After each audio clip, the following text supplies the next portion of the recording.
नमस्कार, मैं पप्पू कुमार यादव, सहायक प्राध्यापक संस्कृत, महिला कॉलेज चाईबासा, कुरान विश्वविद्यालय झारखंड। आज हम लोग मेघदूत काव्य पढ़ेंगे, पूर्व मेघ, जिसमें से हम लोग 20 श्लोक पढ़ चुके हैं। पाठ्यक्रम में इसे CC 5 के रूप में रखा गया है, यानी पंचम पत्र के रूप में। हम लोग आज इसमें 22वां श्लोक पढ़ेंगे। इससे पूर्व हम लोग 21 श्लोक देख चुके हैं। इस 22वें श्लोक को बहुत सारे विद्वान 21वें श्लोक के बाद नहीं गिनते हैं और बहुत लोग गिनते हैं, जिस श्लोक को हम लोग 22वें के रूप में पढ़ने जा रहे हैं। तो खैर, जो भी हो, पुस्तक में दी गई है, हर पुस्तक में दी गई है, चाहे वो विकल्प के रूप में दिया गया हो या क्रमिक रूप से दिया गया हो, लेकिन दिया गया है। हम लोग भी इसको पढ़ेंगे। इससे पूर्व जो बातें इस श्लोक में वर्णित है, इससे पहले के श्लोकों से इसका संबंध है। संबंध ये है कि हम लोग पहले देख चुके हैं कि आम्रकूट पर्वत पर यक्ष मेघ को विश्राम करवाता है, फिर वहां कुछ देर रुकने को कहता है, वहां वृष्टि करवाता है, वहां वृष्टि करने को कहता है, वृष्टि करने के बाद आगे जाने को कहता है, जहां हिमाचल के तराई तलहटी क्षेत्रों में नर्मदा नदी को देखने को कहता है।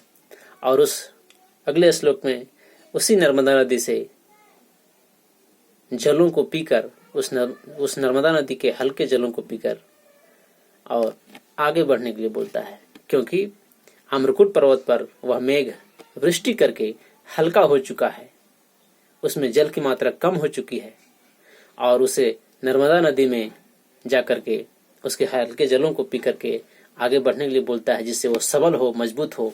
क्योंकि यहाँ एक बड़ी प्रसिद्ध ही उक्ति बताई गई है, कही गई है, और यह सत्य है कि रिक्तः सर्वो भवति ही लघु पूर्णता गौरवाय। जो रिक्त होता है, खाली होता है, वह हल्का होता है, उसका कहीं भी सम्मान नहीं होता है, उसको जो चाहे जिधर चाहे मोड़ दे सकता है। किंतु जो पूर्ण होता है, किसी भी तरह से पूर्ण हो, विद्या से, धन से, ज्ञान से, उसको वह उसमें गुरुता होती है, उसको मोड़ना आसान नहीं होता है। कोई भी किधर भी उसको नहीं ले जा सकता है। यही बात मेघ को कहता है यक्ष, कि जब तुम भारी हो जाओगे, तुमको हवा भी नहीं हिला पाएगा, नहीं ले जा पाएगा कहीं। और आगे उस मेघ की उपस्थिति बताई गई है 21वें श्लोक में, कि तुम उस रास्ते से होकर के गुजरोगे, नर्मदा नदी के आगे से, जंगलों से, पठारों से, पर्वतों से, तो प्राकृतिक रूप से क्या पहचान रहेगी, क्या पहचान होगा, जिससे ये पता चले कि तुम इस रास्ते से गुजरा है। कौन होंगे जो तुम्हारी सूचना देंगे कि मेघ आया है, मेघ का आगमन हुआ है, वृष्टि हुई है। ये सूचना किन के द्वारा मिलेगी? तब 21वें श्लोक में बताया गया है कि कदम के नीपम यानी कदम के जो फूल हैं, जो तुम्हारे आगमन से ही, कदम के फूल जो तुम्हारे आगमन से ही खिलते हैं।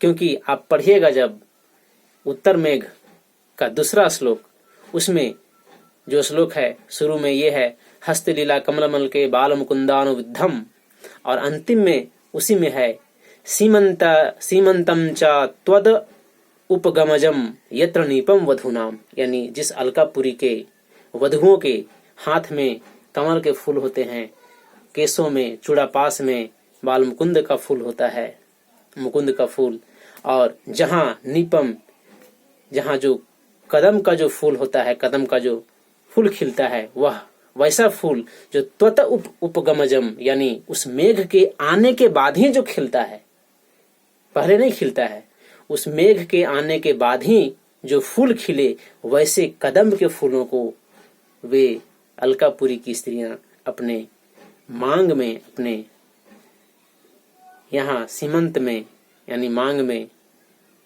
लगाती हैं। उसी बात को वहां कहा गया है। इसीलिए इस श्लोक 21वें श्लोक में बताया गया था कि वो कदम का फूल जिसमें केसर यानी जो तंतु हैं, रेशा हैं, अभी आधे आधे ही निकले हैं, अर्ध विकसित हैं, और वो हल्के हरे रंग के और धूसर रंग के हैं, वैसे अर्ध विकसित केसरों से युक्त जो कदम के फूल हैं जिस पे भंवरा मंडरा रहे हैं, और दलदली क्षेत्रों में जहां पानी रिसता है वहां वैसे क्षेत्रों में कंदली के जो कुडमल निकले हुए, कंदली के कली जो निकले हुए हैं, उन कलियों को चरते हुए जो हिरण हैं वे, और वृष्टि होने पर मिट्टी में जो सुगंधता आई है उस सुगंधित मिट्टी को सूंघते हुए, जोर से सूंघते हुए, और उस सुगंधित मिट्टी को अपने शरीरों पर छिटते हुए जो हाथी हैं, ये तीनों भ्रमर जो मंडरा रहे हैं उस कदम के फूल पर,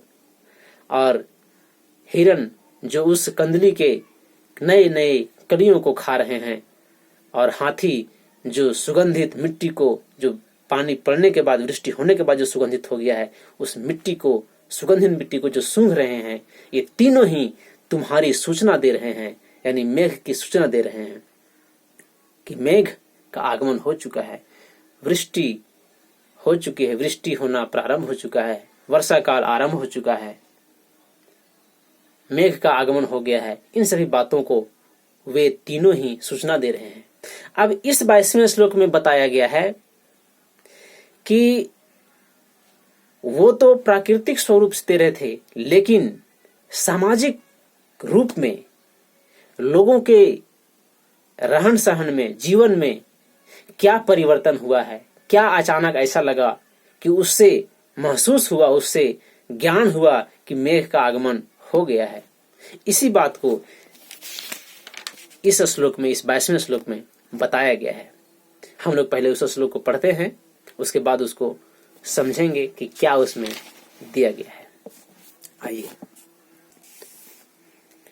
अम्भो बिंदु ग्रहण चतुरां चातकान् वीक्ष्यमाणः, अम्भो बिंदु ग्रहण चतुरां चातकान् वीक्ष्यमाणः, श्रेणीभूताः परिगणनया निर्दिशन्तो बलाकाः, त्वामासाद्यस्तनितसमये मानयिष्यन्ति सिद्धाः, सुत्कम्पाणि प्रियसहचरी सम्भ्रमालिङ्गतानि, अम्भो बिन्दो ग्रहण चतुरांश्चातकान् वीक्ष्यमाणः, श्रेणीभूताः परिगणनया निर्दिशन्तो बलाकाः, त्वामासाद्यस्तनितसमये मानयिष्यन्ति सिद्धाः, सुत्कम्पाणि प्रियसहचरी सम्भ्रमालिङ्गतानि, सुत्कम्पाणि प्रियसहचरी सम्भ्रमालिङ्गतानि। इसमें जो शब्द आए हुए हैं उन शब्दों को देखते हैं, फिर आगे हम लोग चलेंगे। पहले है अम्भो बिंदु ग्रहण चतुरांश चातकान, एक जगह संधि है इसमें। अम्भो बिंदु ग्रहण चतुरान जोड़ चातकान। अम्भस शब्द का अर्थ होता है जल, और उसका यहाँ समास किया गया है अम्भसः बिंदु, यानी जल का जो बिंदु होता है, बूंद होता है, वो अम्भस बिंदु हुआ। और तस्य ग्रहणम या अम्भस्य, अम्भसः, अम्भस्य न, अम्भसः यानी जल का, अम्भसः बिंदु या अम्भसः बिंदवः, अम्भो बिंदवः, और तेसाम ग्रहणम यानी उन जल बूंदों को जो ग्रहण करता है, ग्रहण करने वाला होता है या ग्रहण होता है, उसको अम्भो बिंदु ग्रहणम। और तस्मिन चतुरः या तस्मिन चतुराः, उसमें जो चतुर हो, यानी जल के बूंदों को ग्रहण करने में जो चतुर हो, उसी को कहा जाता है अम्भो बिंदु ग्रहण चतुराः। और इसी का प्रथमा बनेगा अम्भो बिंदु ग्रहण चतुरः, और उसका द्वितीय बहुवचन बनेगा अम्भो बिंदु ग्रहण चतुरान, यानी जल के बूंदों को ग्रहण करने में जो चतुर हो उसको, द्वितीय बहुवचन में उसको। आगे है चातकान। चातक एक पक्षी है, इसको हम लोग पहले भी देख चुके हैं, जहाँ बताया गया था एक श्लोक में, मंदम मंदम नुदति पवनश्चानुकूलो यथा त्वाम वामश्चायम नदति मधुरम चातकस्ते सगंध। वहां भी चातक आया था। चातक एक पक्षी है, इसकी विशेषता है कि यह दिन में चातक जो मादा नर होते हैं दोनों साथ में रहते हैं, और रात होते ही दोनों अलग हो जाते हैं। एक विशेषता ये कभी भी अपने अंडे को अपने से नहीं ये करते हैं, उसको मतलब बच्चा जो उत्पन्न होता है उस पर बैठना गर्म करना ये अपने से नहीं करते हैं, किसी दूसरे के घोंसले में रख देते हैं। दूसरी विशेषता।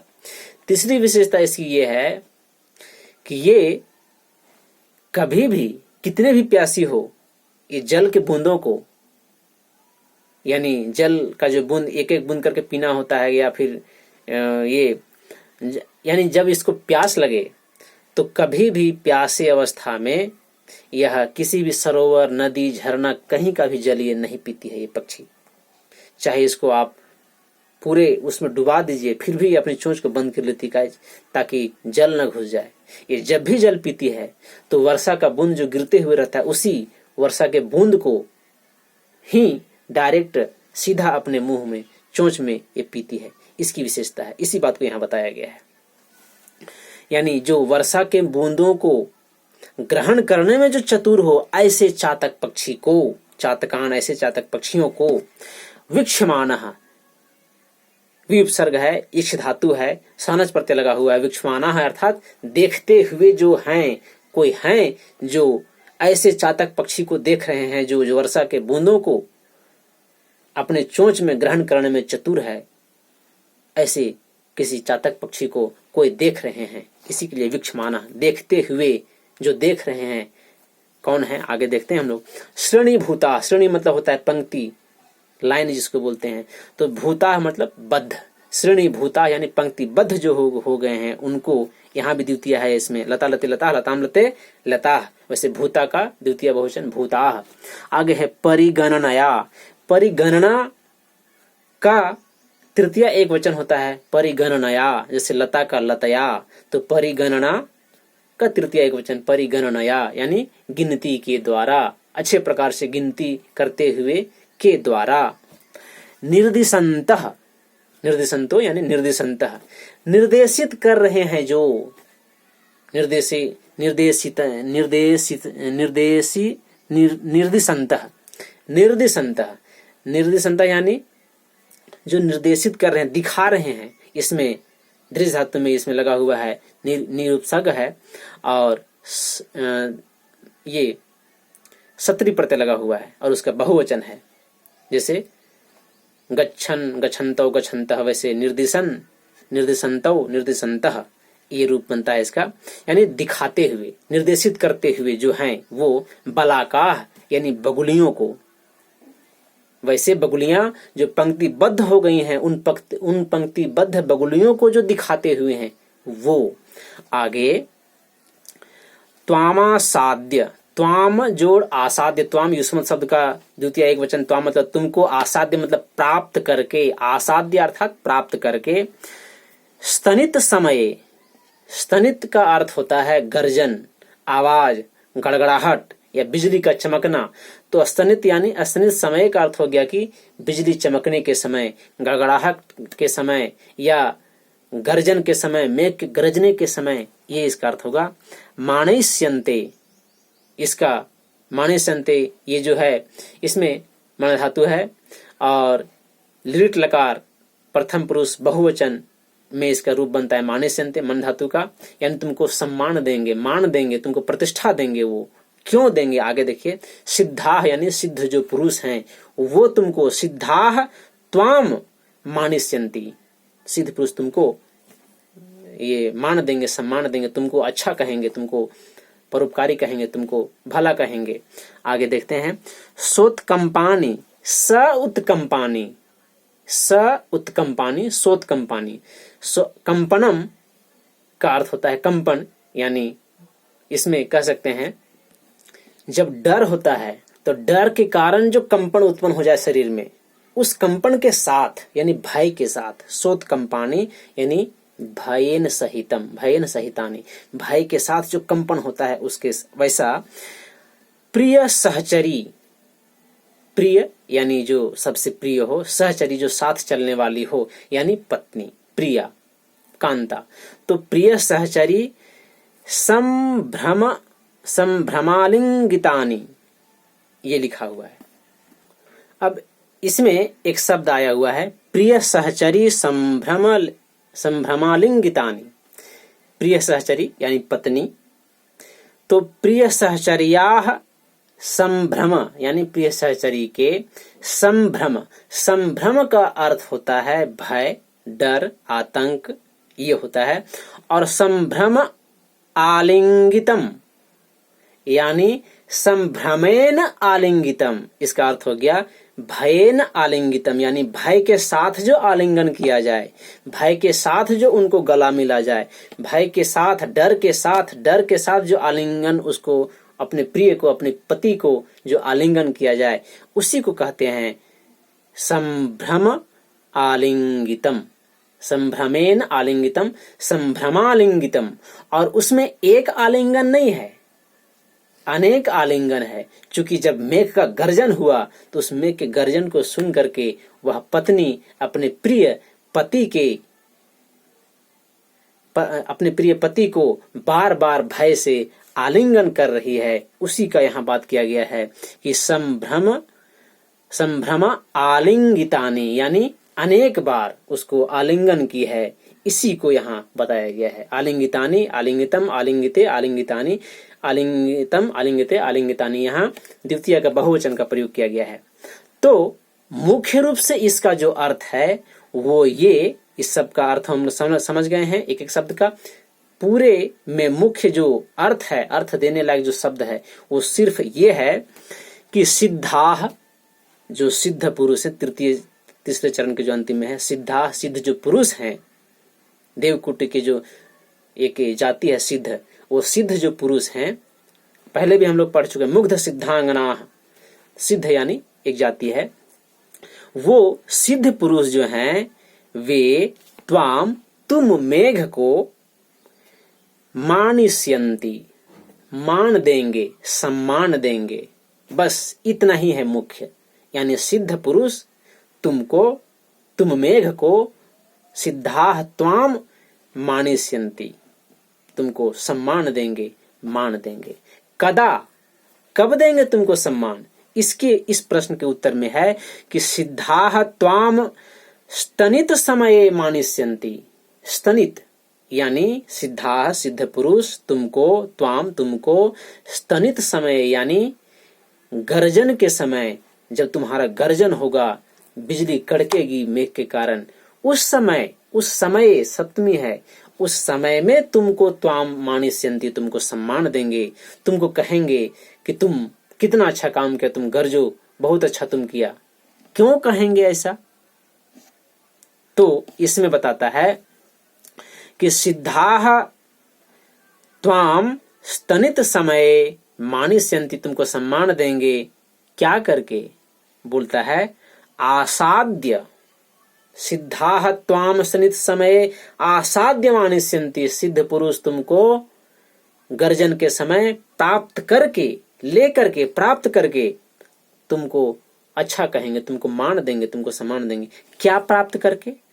तब आया है इसमें आलिंगितानि, आलिंगनों को प्राप्त करके तुमको वे सम्मान देंगे। यानी सिद्धाः त्वाम, सिद्ध पुरुष तुमको स्तनित समय, गर्जन के समय, आसाद्य यानी आलिंगितानि आसाद्य, आलिंगनों को प्राप्त करके मानिष्यन्ति, सम्मान देंगे। अब कैसे आलिंगनों को प्राप्त करके सम्मान देंगे? तब आया है इसमें कि प्रिय सहचरी संभ्रमालिंगितानि, यानी सिद्धाः, सिद्ध पुरुष, स्तनित समय, मेघ गर्जन के समय, त्वाम, तुमको, प्रिय सहचरी संभ्रमालिंगितानि, यानी अपने प्रिय पत्नी के भाई के साथ किए गए आलिंगनों को आसाद्य, आलिंगितानि, आलिंगनों को आसाद्य प्राप्त करके, त्वाम, तुमको, मानिष्यन्ति, यानी तुमको सम्मान देंगे। अब इसमें एक और विशेषण है कि वे प्रिय सहचरी, वे पत्नियां कैसे करेंगी आलिंगन। तब इसमें बताया गया है कि सोत्कंपानि, यानी कंपन करते हुए, भय के कारण वो कंपन कर रही हैं और आलिंगन भी कंपन के साथ कर रही हैं। इसी में बताया गया है कि सिद्धाः, सिद्ध पुरुष, स्तनित समय, मेघ गर्जन के समय, सोत्कंपानि, कंपन के साथ, प्रिय सहचरी संभ्रमालिंगितानि, यानी अपने प्रिय पत्नी के संभ्रमालिंगितानि, भय के कारण किए गए आलिंगनों को आसाद्य प्राप्त करके, त्वाम, तुमको, मानिष्यन्ति, यानी सम्मान देंगे, अच्छा कहेंगे। कब? ये पूरा का अर्थ हो गया, सिद्धाः, स्तनित समय, सोत्कंपानि, प्रिय सहचरी संभ्रमालिंगितानि, आसाद्य, त्वाम, मानिष्यन्ति, यानी सिद्ध पुरुष लोग मेघ गर्जन के समय या तुम्हारे गर्जन के समय सोत्कंपानि, कपते हुए या कंपन करते हुए अपने पत्नियों के भय के कारण किए गए आलिंगनों को प्राप्त करके तुमको सम्मान देंगे, तुमको अच्छा कहेंगे। अब वे सिद्ध पुरुष कैसे हैं? इसके लिए दो पंक्ति ऊपर में दोनों चरण है।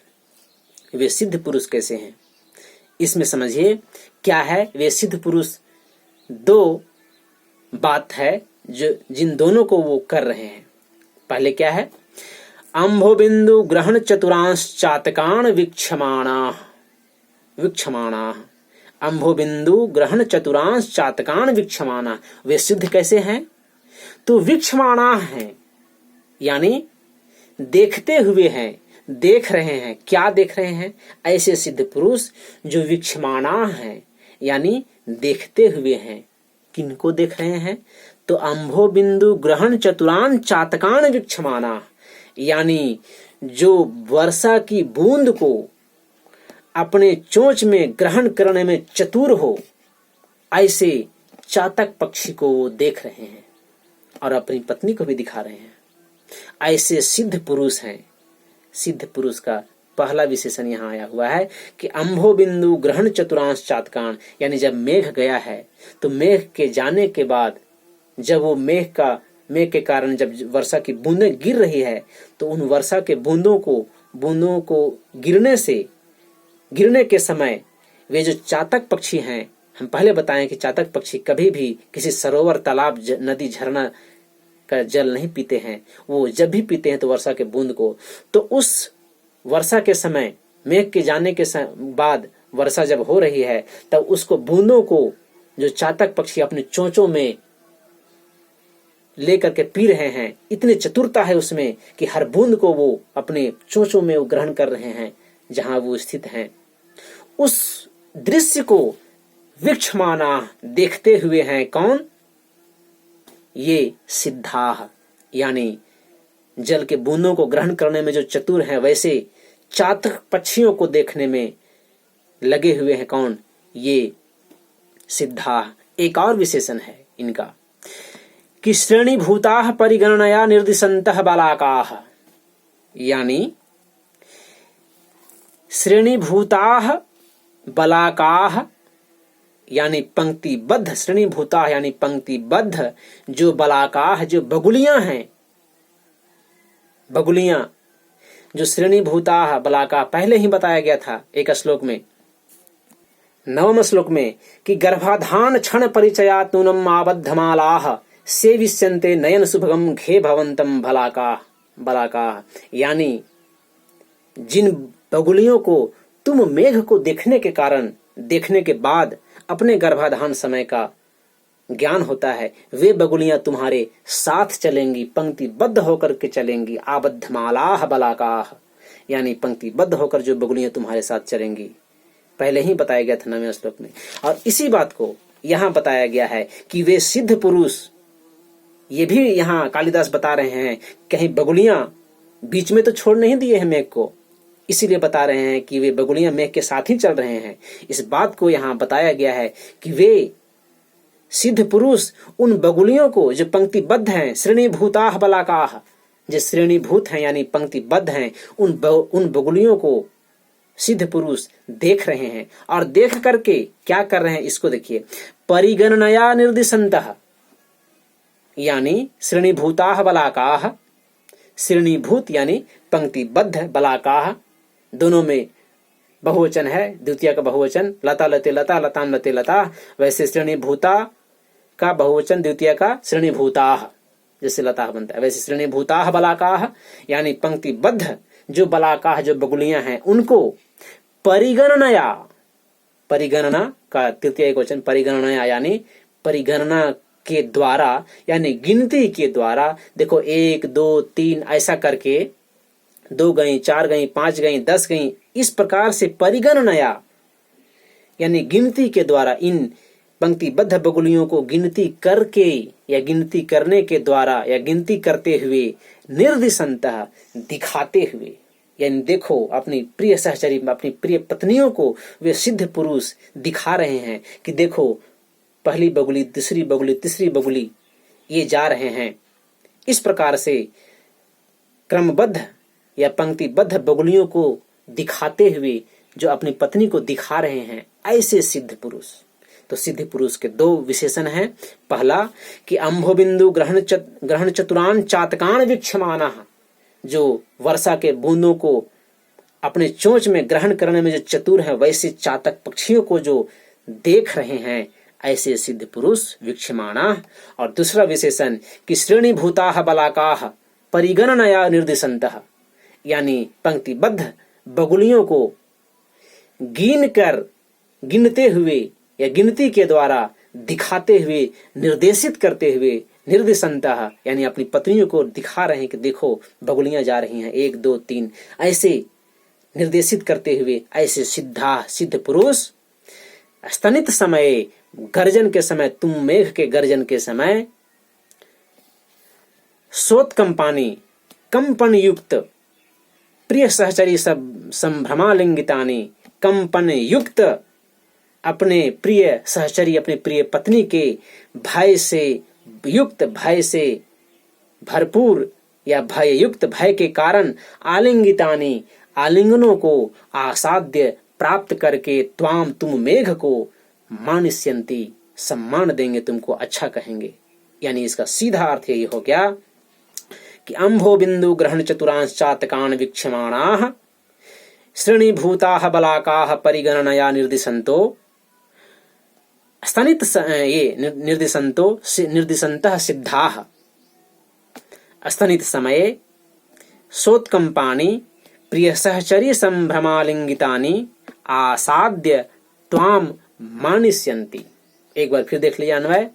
अम्भो बिंदु ग्रहण चतुरांश चातकान वीक्षमाणाः, 1 श्रेणीभूताः बलाकाः परिगणनया निर्दिशन्तः सिद्धाः स्तनित समये सोत्कंपानि प्रिय सहचरी संभ्रमालिंगितानि आसाद्य त्वाम मानिष्यन्ति। यानी जल वर्षा के बूंदों को ग्रहण करने में जो चतुर हैं, ऐसे चातक पक्षियों को देखते हुए तथा पंक्तिबद्ध बगुलियों को गिन करके अपनी पत्नियों को दिखाते हुए सिद्ध पुरुष लोग स्तनित समय, तुम्हारे गर्जन के समय, मेघ गर्जन के समय, सोत्कंपानि कंपन युक्त, कंपन से पूर्ण, प्रिय सहचरी संभ्रमालिंगितानि कंपन युक्त अपने प्रिय पत्नियों के भय के कारण किए गए आलिंगनों को आसाद्य प्राप्त करके त्वाम तुम मेघ को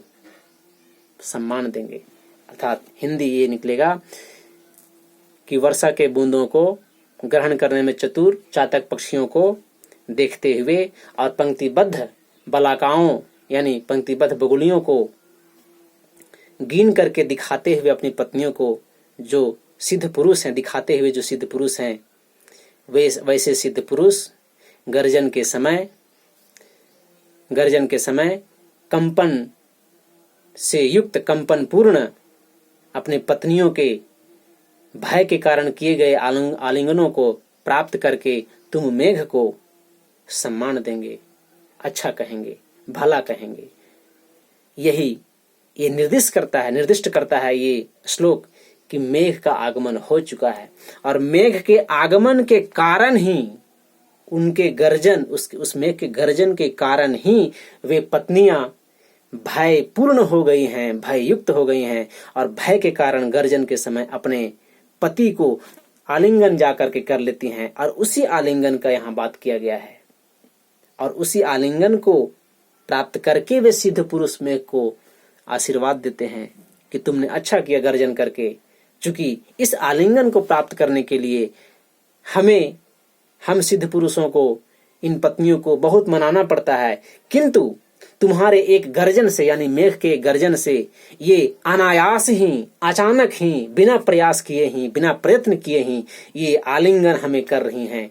यह तुम्हारा ही फल है, तुम मेघ का ही फल है। इसीलिए वे सिद्ध पुरुष उन सभी को, उस मेघ को आशीर्वाद दे रहे हैं, अच्छा कर रहे हैं, भला कर रहे हैं, उसको यही कारण है। तो इसमें कुछ प्रश्न आ सकता है कि वो सिद्ध पुरुष के विशेषण कितना है। अम्भो बिंदु ग्रहण चतुरांश चातकान वीक्षमानः कौन है? तो सिद्धा है। उसके बाद श्रेणी भूताः पलाकाः परिगणनया निर्दिश्यन्तः कौन है? तो सिद्धा है, वही सिद्ध पुरुष हैं। अस्तनित समय, अस्तनित का अर्थ क्या होता है? गर्जन का समय, गर्जना होती है और समय यानी अस्तनित के गर्जन के समय। तो हम तुमको सौत्कंपानी यानी उत्कंपा के साथ। आगे है संभ्रम। संभ्रम शब्द का क्या अर्थ होता है? भय, डर। और प्रिय सहचरी का अर्थ होता है पत्नी। और संभ्रमानी प्रिय सहचरी के भय युक्त आलिंगन को, आलिंगितानी यहाँ बहुवचन है, आलिंगन को प्राप्त करके, आसाध्य मतलब प्राप्त करके। ऐसे जो भी प्रश्न इसमें आएंगे ऐसे ही बनाना है। इसका अर्थ इतना ही था। ये श्लोक पूर्ण हुआ। धन्यवाद। आगे हम लोग फिर से पढ़ेंगे।